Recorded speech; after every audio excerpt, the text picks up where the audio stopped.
Mas bom, eu sou a Pan do YouTube que me conhece, que não conhece, tá conhecendo agora. Então vamos conhecer o canal, deixa o like e ativa o sininho da notificação. Don't be shy, girl, go bonanza. Shake your body like a belly dancer. Hoje estamos aqui para falar de lendas. Lendas aterrorizantes de arrepiar os cabelos. Em quinto lugar, a lenda do Capa Preta. Na década de 1970, moradores de Juiz de Fora, em Minas Gerais, teriam sido aterrorizados por um homem encapuzado. Capuzado não, uma capa preta zanzando no meio da cidade. Como se esse homem, do nada, que zanzasse pela cidade misteriosamente, usando uma capa preta. E ainda houve relatos de pessoas que foram atacadas por este ser. A população, claro, entrou em pânico, né? Gente, pelo amor de Deus, alguém descendo pela cidade atacando os outros. Quem não vai entrar em pânico? Acontece. Grupos de habitantes se formaram para caçar o tal do Capa Preta. O resultado de fazer justiça com as próprias mãos do povo acabou causando meio que uns conflitos meio bizarros. Pessoas que não tinham nada a ver com a história. Um padre, por exemplo, que usava a batina, foram castigados até mesmo pelo exército, que tentou resolver o mistério. E acabaram atacando pessoas que não tinham nada a ver com a lenda. Enfim, mas o caso apareceu se resolver sozinho, do nada, misteriosamente, porque na beira do rio lá, que cerca a cidade, foi encontrada uma capa preta e um bilhete do suspeito que dizia, aparentemente, que ele não era compreendido pela sociedade. A partir desta parte do vídeo, o vídeo passa a ser restringido para menores de 14 anos. Então o vídeo a partir daqui é de maiores de 14 anos para cima. De 14 anos para cima. Porque a lenda do Capa Preta era a mais leve que tinha. Tá bom? Então vamos lá. Em quarto lugar, a menina sem nome. Essa lenda é bem cabulosa e meio pesada até. A lenda se trata de uma menininha que foi estuprada e morta, encontrada numa praia de Recife. Segundo a história, ela foi encontrada por um pescador da região. O caso foi divulgado pela mídia e tudo, deu maior bafafá.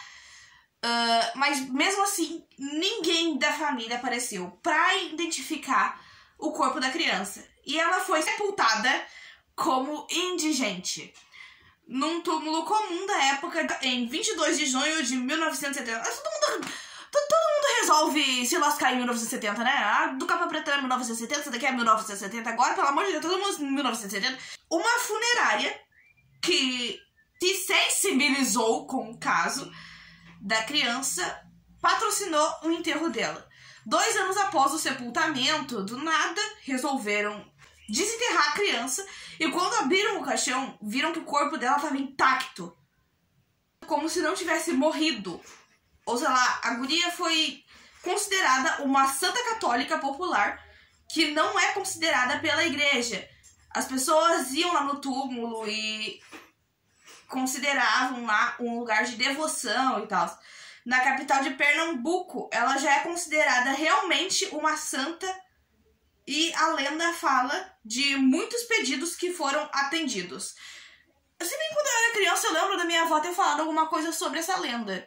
Da guriazinha que foi enterrada e depois abriu o caixão, ela tava intacta e virou uma santa. Mas contudo, entretanto, como nem tudo geralmente são flores, né? Principalmente quando se trata de lendas, dizem que a menina fica vagando por Recife e aparece na frente dos carros nas estradas. Me lembro uma lenda aqui do Rio Grande do Sul, inclusive. E na tentativa de desviar as crianças, os carros acabam batendo um no outro e causando vários acidentes por lá. Realmente, me lembrou uma lenda aqui do Rio Grande do Sul. Aliás, eu não sei se ela tá esse bagulho aqui. Se pá, tá, mas eu acho que não. É uma lenda que tem aqui no Rio Grande do Sul. Eu vou deixar essa por último. Vai ter 6 lendas, vai ter 6 lendas. Eu vou deixar essa do Rio Grande do Sul por último. Em terceiro lugar, Dona Yaya. Na capital paulista existe um casarão localizado na rua Major Diogo, no bairro da Bela Vista, que no início dos anos 1920 já foi da abastada família Melo Freire. Não sei quem é. Após a morte dos familiares, a filha Sebastiana, conhecida como Dona Yaya, começou a apresentar sérios problemas mentais e era atendida por uma funcionária de confiança. Ela viveu reclusa por mais de 40 anos até morrer em 1961. Algumas semanas após a sua morte, quem passava pela rua na madrugada jurava ouvir os gritos de Dona Yaya. Quem por ali se aguentasse diante dos gritos ensandecidos da assombração poderia avistar a aparição na janela do casarão. Pior, diz a lenda que quem não sai correndo e ousa olhar para trás vê Dona Yaya prestes a estrangulá-lo. Olha, a lenda diz que a velha tinha problemas mentais, mas eu não achei que ela era psicopata. Segundo lugar, procissão de almas. Essa eu acho que todo mundo conhece, né, gente? A lenda da procissão. Ela é meio cabulosa.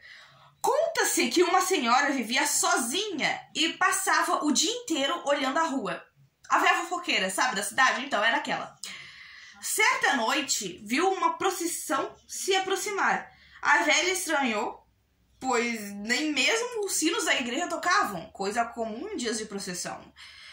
Mesmo assim, a senhora ficou na janela assistindo. Próximo ao fim do cortejo, uma das pessoas que participavam se aproximou e entregou uma vela à senhora na janela. Que legal. Ela guardou e foi dormir. Ela guardou a vela e foi dormir. No dia seguinte, quando acordou, se deparou com ossos no lugar em que tinha deixado a vela. O desfecho da lenda varia. Algumas versões dizem que a velha morreu, outras que a alma voltou para buscar os ossos na noite seguinte. No fim, a moral é a mesma. A procissão de almas não é para se ser vista pelos vivos. Por isso que diz que Semana Santa não é pra olhar pro lado de fora da... Não é pra olhar pra janela de madrugada. Em primeiríssimo lugar, a lenda da mulher emparedada. Essa é a pior que tem. Eu juro pra vocês. Tudo que eu pesquisei, essa aqui é a pior que tem. Fica aí, até terminar essa história, que eu vou contar aqui do Rio Grande do Sul. A história, conhecida como A Mulher Emparedada, é uma das mais contadas lendas urbanas e a mais famosa da cidade de Recife. Recife também. Recife. Vocês estão muito agressivos, Recife. A lenda surgiu a partir da história de uma jovem Clotilde. A história da jovem Clotilde. Clotilde, o nome da mulher é Clotilde.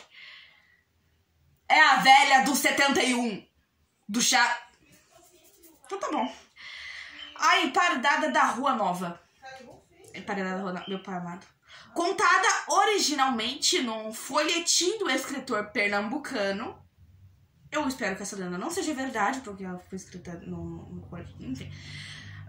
Carneiro Viela. É Carneiro meu nome? É Carneiro Viela.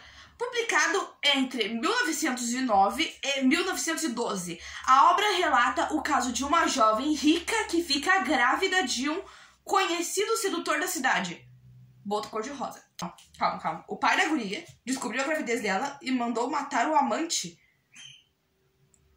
E antes da história se espalhar, prende a filha em um banheiro de sua casa.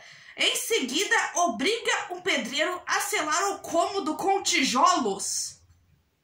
Carneiro Viela teria se baseado em um fato verídico para escrever o romance.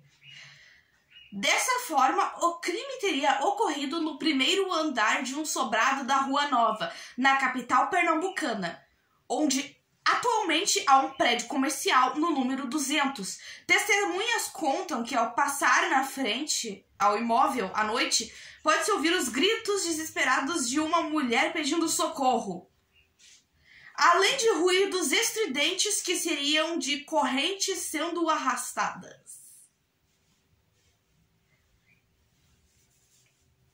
Eu falei que essa lenda era a pior que eu tinha pesquisado. Eu não lembrava da história, porque faz um ano que eu escrevi isso aqui e não tinha gravado ainda. Mas eu falei que era aterrorizante. Por isso que esse vídeo, inclusive, é pra maiores de 14 anos. E eu espero que se tu for menor de 14 anos, tu não tenha continuado a assistir esse vídeo, porque senão tu saiu aqui traumatizada. Tá? Tem 17 anos traumatizada com isso aqui.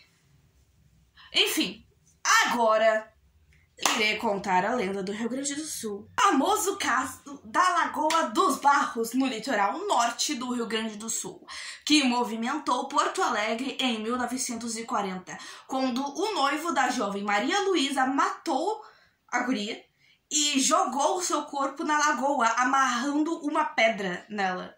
No corpo dela, jogou a guria morta na água. Ela era noiva dele. Desde então, desse dia, nenhum barco entra naquela lagoa. Porque tem um redemoinho simplesmente misterioso que surge e suga qualquer barco pra dentro da lagoa. Ninguém entra de barquinho lá. Porque o barco afunda. Porque cria um redemoinho do nada e suga o barco pra dentro.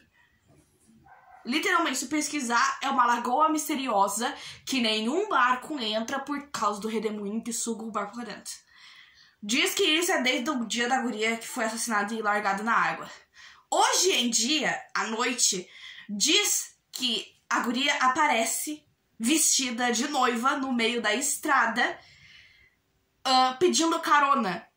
O que acontece de muitos carros pararem, às vezes, por ela estar no meio da rua, e acaba dando acidente.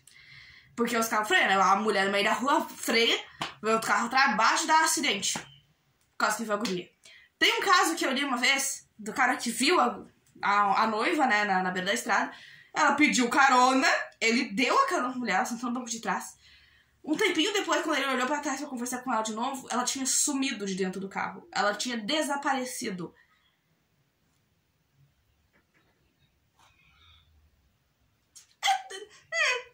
Eu devia mandar essas lendas pro caçador de lenda, hein? É isso! O vídeo de hoje foi esse. Se inscreve no canal, deixa o like, ativa o sininho da notificação. E foi! Um beijo da panda. Ah, calma aí, já ia me esquecendo. Que o Denis tinha pedido salve de novo. Não sei qual é o vício dele em salve. Salve, Denis! Esqueci o nome do outro guri também. É isso. Fui!